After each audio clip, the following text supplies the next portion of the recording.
Panasonic GX85. Now this little camera, micro four thirds camera, was released in 2016 and it features a 16 megapixel MOS sensor, micro four thirds size sensor. Now it's in a compact little body, very small hand grip, as you'll be able to see from that. It's not much of a grip to hold on to, especially if you've got larger hands. Now on this little GX85 we have the Panasonic 12 to 35mm f2.8 lens on it. Now this is the original lens from 2012, the original model 12 to 35, which gives an equivalent field of view of 24 to 70 in full frame terms. Now the camera itself has contrast-based autofocus on it. It doesn't have phase detect like the latest cameras, but my wife and I use a Panasonic S5 full frame camera, which that has contrast detect on it, and we don't find any real problem with it. We don't shoot fast moving subjects anyway. It's mostly landscapes and still life sort of subjects, so we don't have any real problem with the contrast detection in these cameras. I think if we were looking at sports and wildlife and stuff like that, we'd want something with phase detect. It's way more accurate and reliable. But this little camera, it's very compact, but it's very solidly built. It feels substantial in your hands. I mean, without the lens on it, it feels reasonably weighty at 426 grams, and the lens is 305 grams, so all up you're just looking at just over 700 grams. Now that whole camera setup weighs roughly the same as my S5 without a lens on it. So it's very it's not very pocketable with that lens on it, but if you put a pancake lens on, like the Panasonic 14mm f2.5 for instance, or even the Olympus 17mm f2.8, you're going to get a very small package that you could probably fit into a jacket pocket anyway. Maybe not a jeans pocket, but if you want something that's got interchangeable lenses and a small form factor, this sort of camera might be on your radar. It has a tilt up screen. You can tilt it down 45 degrees and up by nearly 90 degrees. Now it is a touch screen, so that helps in these neck straps. I borrowed this actually. Before I go too far, I'd like to thank Tony, my sister's partner, for the loan of this camera and lens system. He's very kindly let me use it for a few weeks to do a little review on YouTube for this of this camera system. So yeah, thank you, Tony. It's much appreciated. Now he obviously uses it with a neck strap. I don't normally use a neck strap on cameras. I don't really like them very much. They always seem to be getting in the way, as you can see. It has a viewfinder, 2.76 million dots, and it is something called field sequential LCD in it. I've never tried a field sequential LCD before, so I've mainly been using the LCD anyway on the back, which is 3-inch 1.04 million dot panel. Like I say, it was before it's touchscreen, so turn this on. Get that up there. You see there is all the information on the back there. You can see for different menu systems. Touch to focus. You can have it touch to take a shot if you want. It has plenty of buttons on the back, as you can see from that shot. Hopefully that's in focus.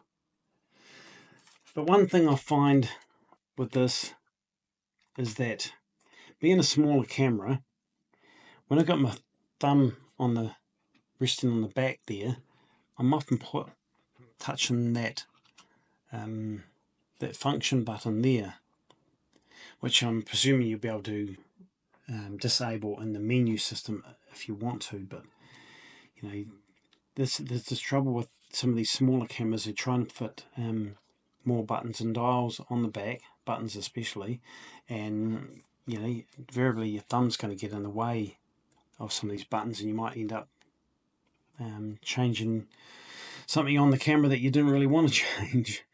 But it has all the necessaries that you need. Pop-up flash. You can also tilt it back if you want. It has a hot shoe to connect other devices to it, flashes and stuff like that. Front dial, rear dial, and your mode button, your mode dial I should say, on the top there. It's not weather sealed. The lens I don't think is weather sealed either. No, I don't think it is. I don't think the lens is weather sealed at all. It does do 4K 30 frames per second at 100 megabytes per second. So in that respect, it's not too bad. 2016 it came out and does 4K. I've shot a couple of video clips with this just to test it out. One of the video clips I'm going to show you will be the flare performance of this lens. So I look into the sun through some trees, and you'll see there's a bit of flaring on the lens from the lens. But overall, I don't find it too bad. I also did a small video clip of some bees when we were in the Botanic Gardens looking at some of the flowers. We saw some bees hovering around some of the flowers, so I was able to capture a couple of clips with the camera in 4K, and you'll put them up on screen as well as some sample images of some of the photographs we've been able to take with this camera. Now it doesn't have any mic or headphone input into it, so you're relying on, if you want to record some video with it, you're relying on the microphones inside the camera itself, which I haven't really tested out the sound coming from it, but I would rather use like a DJI wireless mic to record audio rather than the inbuilt mics in the camera. They're going to be way better. Now both the camera and the lens have their own separate image stabilization, and they also work in conjunction with each other. Dual IS they call it in the Panasonic system. So they work together to minimize any shaking in your footage.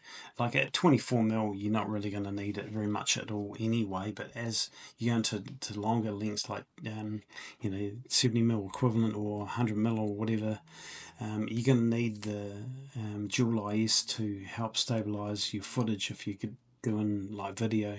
The other thing with this is it doesn't have an anti-aliasing filter on it, so you're going to get sharper detail, but you might encounter moire in certain patterns, fabric or buildings with lines and stuff like that. So that's one thing to watch out for if you photographing or videoing some repeating patterns in subjects. Now this lens, it has its own on-off switch for the image stabilization. That's the only switch that's on it. You got your zoom ring, which rotates about 90 degrees thereabouts, and it's very smooth. So you can zoom in and out in a video pretty smoothly. However, in this copy, and I don't think it's the same with every single copy, I'm not so sure why this is like this, but this zoom, the focus ring is very stiff. To turn it to initially turn it, it just, you put a bit of pressure, all of a sudden it gives. But if you turn it quickly, it's reasonably smooth, but it just feels like there's too much stiffness in there. There's too much resistance to initially move it. It takes a little bit of force, and therefore you're going to get jerky sort of focus movements in it. So maybe it's because it hasn't been used much. It needs to just loosen up a bit. I'm not sure, but you can move it like that and it's no problem.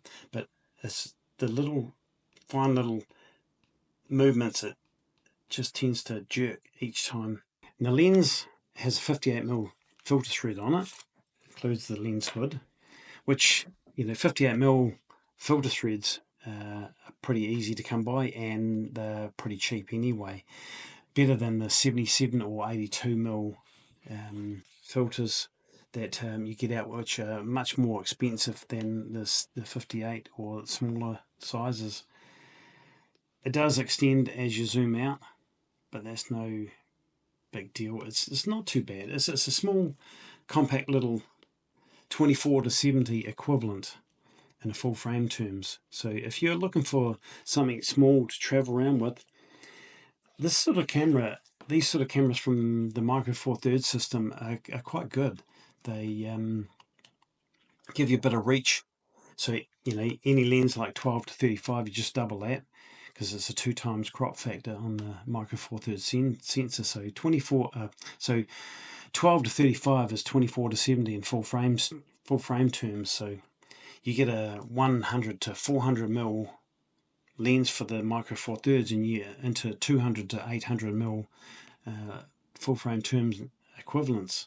So that's a lot of reach, and especially too, they're much more compact. So, but yeah, this combo is nice and solid, well built. The only problem I have is the grip on it. There's not much of a grip, and there's not much to put your thumb onto. You end up holding it like that, if you see what I mean, rather than holding it like that. If you're holding it like that, you're covering all these buttons, and you're going to accidentally press something. Move on to some image samples. So I'll throw some image samples up on screen now and run through them. They're all straight out of camera. There's no editing, no nothing done with them. So straight out of camera. So I'll run those images now and see what you think.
So what did you think of those images I put up on screen?